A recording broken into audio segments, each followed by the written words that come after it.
Prime Video's The Lord of the Rings of Power has inspired many heated debates, but the most prevalent is whether author JRR Tolkien would currently be turning over in his grave. This is a series that gets far more than typical criticism. Instead, many of the loudest voices express vehement disgust. It's certainly a divisive series, but would Tolkien have hated it as much? I'll admit, I have some bias here. I have enjoyed Rings of Power. It's not the best TV show I have ever seen, and it's certainly not my favorite adaptation of JRR Tolkien's works.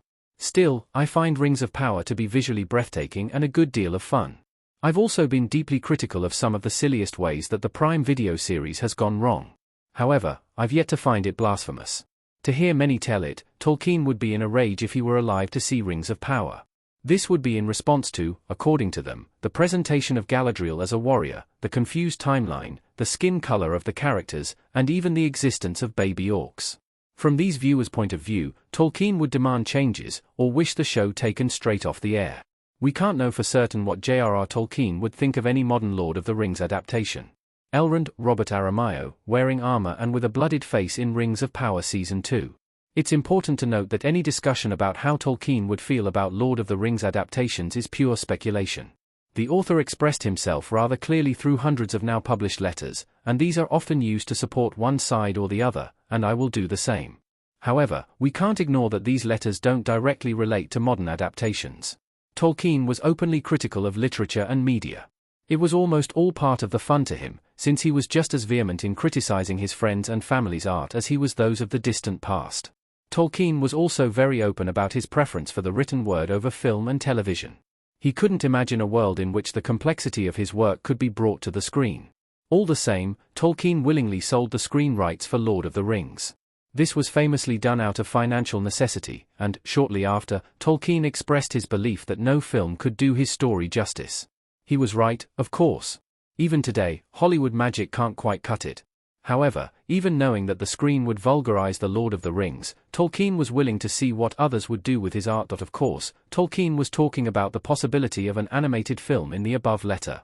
He was clarifying that he didn't like Walt Disney's style, but that he wasn't against animation in general. Still, this quote meaningfully sets the tone regarding Tolkien's attitude toward even the projects he didn't like. It wasn't rage. He didn't feel blasphemed. It's nothing like the hatred people imagine he'd feel for Rings of Power. JRR Tolkien had a golden rule for screen adaptations, and Rings of Power passes the test. Galadriel and Sauron standing together in a still from Rings of Power Season 2. Tolkien's general attitude toward art, even that which he didn't like and openly criticized, indicates that the author wouldn't feel the same sort of venom toward the Rings of Power as many seem to think. However, another big question is whether Tolkien would wish that Rings of Power did not exist at all. Though the author can't say for himself now, we have some pretty clear signs that he wouldn't. Tolkien and his lawyer agreed on a rule regarding Lord of the Rings adaptations. They referred to it as art or cash, and Tolkien described this rule in a letter to his son, Christopher Tolkien, and daughter-in-law, Faith Tolkien. He explained that an adaptation must have either very profitable terms indeed, or absolute author's veto on objectionable features or alterations.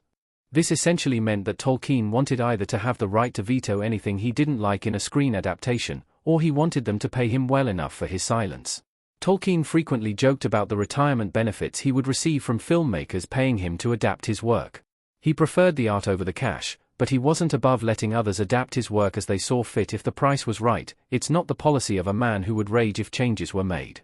For better or worse, Rings of Power follows this rule. Prime Video is under contract with the Tolkien estate for 5 seasons and 50 episodes, and the company has already paid out millions for its existing 2 seasons. Even if Rings of Power were to be cancelled, it would have to pay $20 million for each unmade season. This ensures that Tolkien's estate gets its dues, even if Prime Video's creative liberties mess the project up, just as Tolkien designed. Why there is so much misconception about Tolkien's views on Lord of the Rings adaptations. The Rings of Power Season 3 is the last chance to fix a long overdue Galadriel problem v2. Tolkien's art or cash rule means that he likely would have allowed Rings of Power to be made if he were alive today, just as his estate is doing. He understood that art is art, and he himself opened the door to people taking his own creation and making it theirs. Still, we know that just because Tolkien respected this process doesn't mean he wouldn't have criticized it. There were several potential Lord of the Rings movies that had gotten the ball rolling but ultimately fell through, and Tolkien weighs in on some of these projects in his letters. Of one, he praised the imagery and creativity used to capture the glorious landscapes of Middle-earth, but criticized the nonsensical way that the story was approached. Tolkien could almost be talking about Rings of Power here. The author put a great deal of thought into his work, and it's evident in his letters that he would become frustrated when he saw other creatives taking a lazier route. This has, understandably, inspired many to take up arms in support of Tolkien's work. Nothing will ever be as good as his books. However, it's important to note that Tolkien was critical, but not hateful. As an academic, he was always in a place of analysis and criticism, both for his own work and that of his peers. Rings of Power isn't perfect, and Tolkien surely would have had words to say about it. However, to say he would hate it and is rolling in his grave doesn't align with what we know of this author's perspective on art.